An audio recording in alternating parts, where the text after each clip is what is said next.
যেকোনো ধরনের অকেশন কিংবা ঈদ সিজনে এই সেমাই ছাড়া মনে হয় যে পরিপূর্ণ খাবারটা হয় না। আর ডেজার্ট হিসাবে তো এই সেমাইটা লাগেই লাগে। আর যদি নবাবী সেমাই হয়ে থাকে তাহলে তো আর কথাই নেই। তাহলে চলুন একেবারে মজাদার স্বাদের একটা ক্রিমি টেক্সচার এর সেমাই তৈরি করে নেওয়া যাক। এর জন্য চুলায় একটি হাঁড়ি বসিয়ে দিয়েছি। দিয়ে দিচ্ছি এখানে ২ কাপ পরিমাণ ফুল ক্রিম লিকুইড দুধ। দুধটা অবশ্যই ফুল ক্রিম নেওয়ার চেষ্টা করবেন। এখন দুধটা খুব ভালোভাবে জাল করে নিচ্ছি। আর আজকে কিছু ভিডিও ক্লিপস আমার মিসিং হয়ে গেছে। তো এই দুধে আমি ৪ টেবিল চামচ পরিমাণ কর্নফ্লাওয়ার এড করে দিয়েছিলাম। আর হচ্ছে চিনি এড করে দিয়েছিলাম 1/4 কাপ পরিমাণ। আর দিয়ে দিয়েছিলাম সামান্য পরিমাণ ভ্যানিলা এসেন্স। আর এখন এখানে দিয়ে দিয়েছি কিছু ফ্রোজেন করা নারিকেল।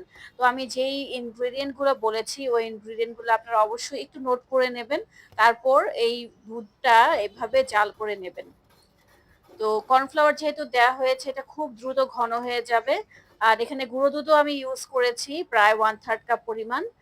এখন এটা অনবরত নেড়ে চেড়ে এটা জাল করে নিচ্ছি। আর এই মুহূর্তে কিন্তু চুলা থেকে একেবারেই সরা যাবে না। দেখতেই পাচ্ছেন জাল করতে করতে কিন্তু এই দুধটা একেবারে ঘন হয়ে গেছে। তো এটা আরো কিছুক্ষণ আমি একেবারে মিডিয়াম টু লো আঁচে জাল করে নিচ্ছি। না হলে কিন্তু নিচে লেগে যাবে। আমাদের এটা পারফেক্টলি তৈরি হয়ে গেছে এই ক্রিমটা। এখন এটা আমি একটা সাইডে রেখে ঠান্ডা করে নিচ্ছি। তো এটা হালকা কুসুম গরম যখন থাকবে তখন আমরা এই ক্রিমটা ব্যবহার করব। পারফেক্ট একটা টেক্সচার কিন্তু চলে এসেছে, নামিয়ে নিচ্ছি। এখন আমি সেমাইটা রেডি করে নেব। এর জন্য চুলায় একটি হাঁড়ি বসিয়ে দিয়েছি। আর এখানে ২ চা চামচ পরিমাণ ঘি দিয়ে দিচ্ছি। তো এখানে আপনারা ঘিয়ের পরিবর্তে বাটার ইউজ করতে পারেন অথবা সয়াবিন তেলও ইউজ করতে পারেন, বাট অথেন্টিক ফ্লেভার পেতে চাইলে অবশ্যই ঘিটা ব্যবহার করবেন। এখন এখানে কিছু কিশমিশ আমি দিয়ে দিয়েছি। আর কিশমিশটা আমি হালকা করে ভেজে নিচ্ছি। বেশি ভাজতে গেলে কিন্তু কিশমিশটা পুড়ে যাবে। এখন আমি এদিকে ১ প্যাকেট লাচ্ছা সেমাই নিয়ে নিয়েছি। আর সেমাইটা আমি পুরোটাই হাঁড়িতে দিয়ে দিয়েছি। আর একেবারে মিডিয়াম টু লো আছে আলতো হাতে এটা ভেজে নিতে হবে। হালকা যখন ভাজা হবে তখন এখানে দিয়ে দিয়েছি চিনি 1/3 কাপ পরিমাণ। তো মিষ্টি আপনারা বেশি খেতে চাইলে চিনিটা বাড়িয়ে অথবা কমিয়ে দিতে পারেন। সেই সাথে দিয়ে দিচ্ছি প্রায় ৪ চা চামচ পরিমাণ গুঁড়ো দুধ। তাছাড়া আপনারা এক্সট্রা টেস্টের জন্য এখানে বিভিন্ন ধরনের ড্রাই ফ্রুটসও এড করতে পারেন।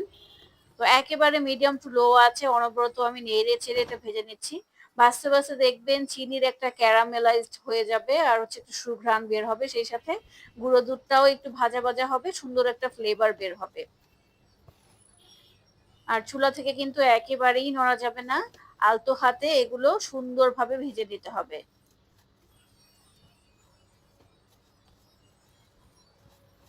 তো আমাদের ভাজা হয়ে গেছে। নিশ্চয়ই দেখছেন এর কালারটা কতটা চেঞ্জ হয়ে এসেছে। এখন এটা নামিয়ে খুব ভালোভাবে ঠান্ডা করে নিচ্ছি। অবশ্যই ঠান্ডা করে নেবেন, তাহলে এটা খুব বেশি ক্রিসপি হবে। আর দেখতে তো এতটা ভালো লাগছে, এভাবে খেতেও ভালো লাগছিল। তো ফিরে এলাম সবকিছু হালকা করে ঠান্ডা হয়ে আসার পর। এখন এটা অর্গানাইজ করব। আমি সরাসরি একটা বক্সে অর্গানাইজ করছি। আপনারা চাইলে যেকোনো বাটিতেও করতে পারেন। তো প্রথমেই এটা লেয়ারিং করব। প্রথমে নিচের দিকে দিয়ে দিয়েছি সেমাইটা। আর হচ্ছে এর উপরে আবার দিয়ে দিচ্ছি আমি তৈরি করে রাখা ক্রিমটা। দেখতেই পাচ্ছেন ক্রিমটা কতটা ঘন হয়ে এসেছে। ক্রিমটা হালকা একটু কুসুম গরম আছে আর সেমাইটা পুরোপুরি ঠান্ডা হয়ে গেছে। আবার আরেক লেয়ারে দিয়ে দিচ্ছি সেমাইটা। তো এখানে আমি ৩টা লেয়ার করেছি। আবার উপর থেকে দিয়ে দিচ্ছি তৈরি করে রাখা ক্রিম।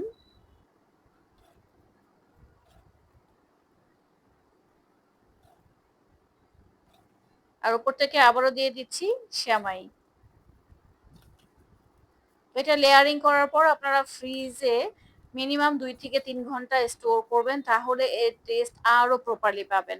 তাছাড়া যারা লোভ সামলাতে পারছেন না তারা কিন্তু সাথে সাথেই খেয়ে নিতে পারবেন, কোনো সমস্যা নেই।